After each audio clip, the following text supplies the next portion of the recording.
before. This is a test to see if it works. I'm going to cover forward head posture with you and why the order that you do things is so important as well. So, because of a lot of things, just daily life and all that jazz, things are wanting to start to travel forwards like this.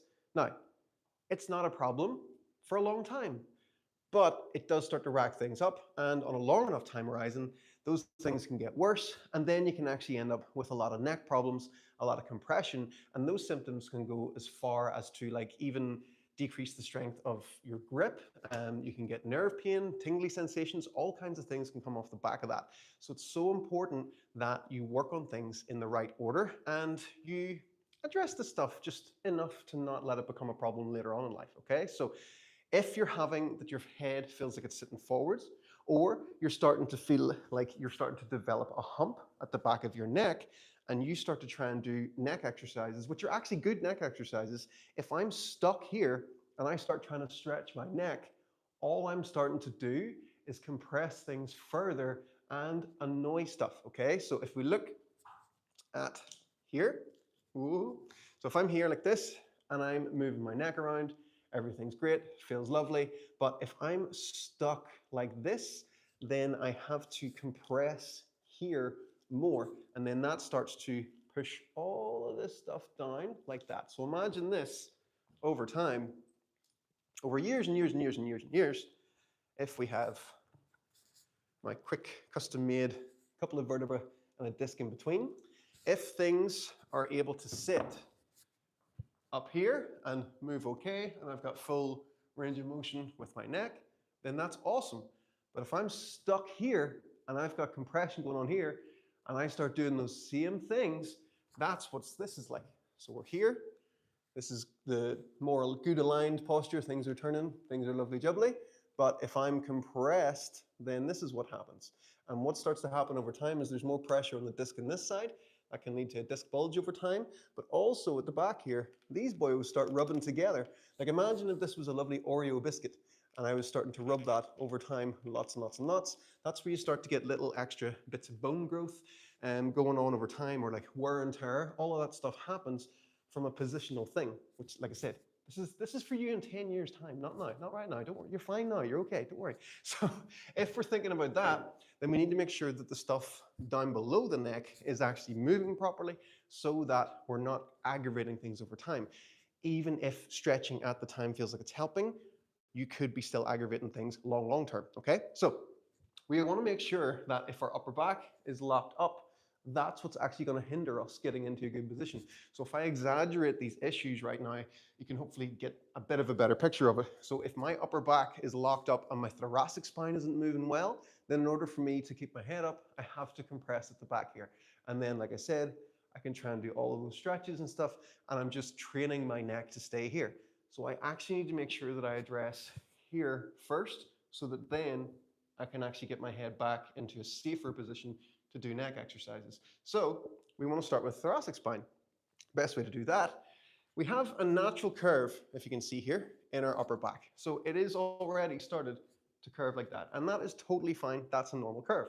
What we want to do is start to work towards more of an upright position. So the way to work through that, rather than just trying to just crank everything backwards all of the time, is to use thoracic rotation exercises, okay? So the great thing about discs is that they allow your spine to move like this, like this, like this, like this, and also a bit of this as well. So by using those normal movements that it's designed to do, you can start to improve your overall mobility and flexibility and posture. So we want to work on thoracic rotation exercises. One of my favorite ones to go for is the elbow withdrawal position. So we pull everything back like this. So I'm standing in this position here. And then from there, I'm going to imagine I'm trying to bring this hip this way as I bring this shoulder back. So it's as if I'm trying to wring myself out like a wet towel, you know. So I'm trying to like twist something and get the water out of it. That's what I'm trying to achieve there. So I'm not just twisting to where I can get to, I'm trying to go a little bit further. So I go in back into this position, and then I imagine this hip's coming forward, this shoulder's going back, and I take a big breath in, I breathe out, I go further. And then I check my neck is relaxed, and then I big breath in, breathe out, go further. Check my neck is relaxed again. And then I can do that on the other side. So I rotate as much as I can. I don't let my hips turn with me. I go like this, and I go big breath in, breathe out. Check my neck is relaxed. Big breath in, breathe out. Check my neck is relaxed. Shake it all off from there, and then I can start to go into my neck exercises. I hope the sound's actually working here. I haven't tried the mic before with live. Let's see how it goes. So if we've opened all of that up, then we can start to work on actually getting into a more upright position. And then we can work on tucking the chin back. Now, I want you to make yourself feel like you've got 30,000 chins, but that's actually just a more upright, aligned position that you can then do your neck stretches in. Some of my favorites are the yes nos. So I nod up and down yes. I just let all of this stretch down the side. And then I go no, keeping that small tilt. You can search these if you just search Tom Morrison neck, yes, no.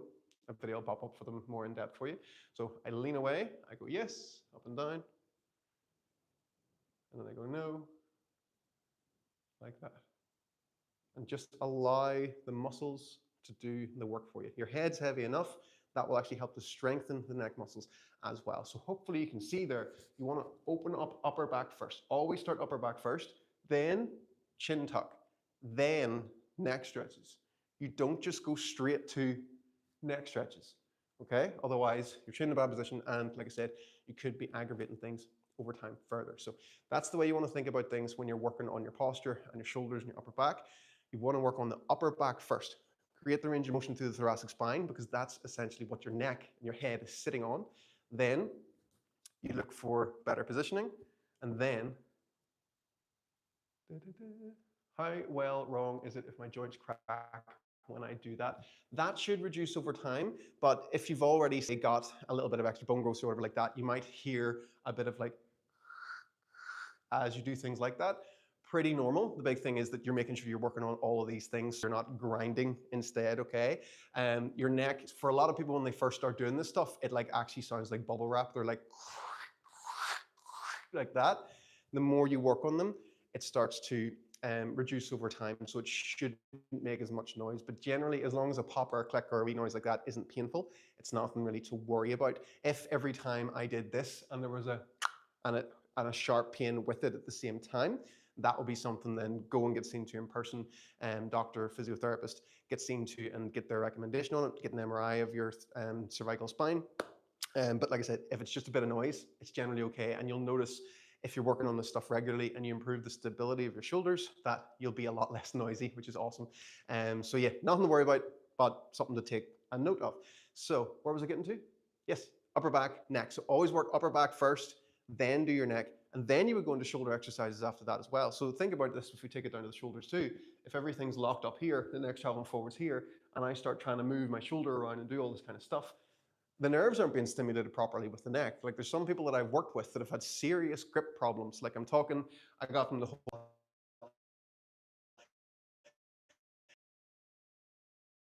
down, and just through literally doing that, a couple of movements, I was able to get their grip, not exactly the same, but you're talking like a minute and a half, 2 minutes, rather than 2 and 15 seconds. So there's a big thing in this that you want to make sure that you're moving your joints like joints so that the nerves are getting stimulated so that you don't end up with weird symptoms that can come over time. Like have you ever had like a finger just kind of twitching on you randomly or something like that? Little things like that. All of this stuff is connected. If there's stuff going on with the neck, it can really affect hands, shoulders. You can get weird kind of tingly sensations, pins and needles, things like that as well. Similarly with the lumbar spine, if anything's funky at the lumbar spine, that can have symptoms with the legs. You can get really bad, severe hip and glute pain in the legs from the lumbar spine, the nerves of the lumbar spine. So really, really important. Oh, can I see comments on this thing? Like, what if I tap that? What does that do? I don't know what that does. I can see comments popping up, but then they disappear really quickly. I'll try for a little second here. But you can all hear me okay, and it's working okay?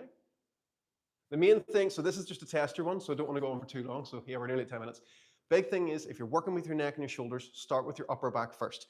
Zenith rotations is one of the best exercises that you can do. If I just show you those quickly, hopefully you can still see. So from here, I just sit and I go up like this, big breath in, I breathe out, I try and go further, trying to stretch the ribs and work on the thoracic spine. Big breath in,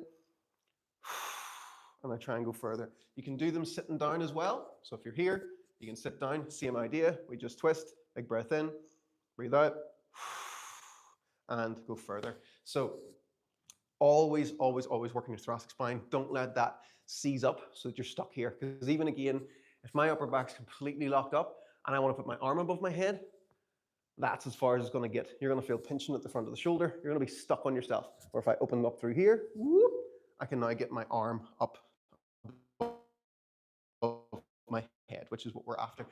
So these are all the concepts that are in Shoulder Posture Fix. And if you work on them in the right order, that way you know you're doing the right stuff in the right order to not aggravate things long term. Because there's nothing worse than doing exercises, doing the right things, but you've maybe missed an order and you're actually causing irritation over time. So always keep that in mind.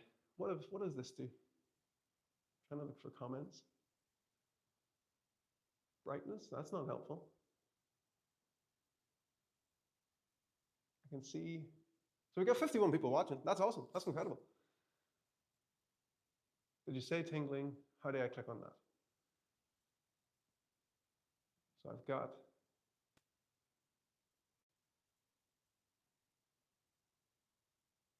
yes, I've got some comments, yes. Did you say tingling? I've had peripheral neuropathy. I've been trying to get diagnosed because I have tingling, pins and needles, and shooting pains. Thank you for the information.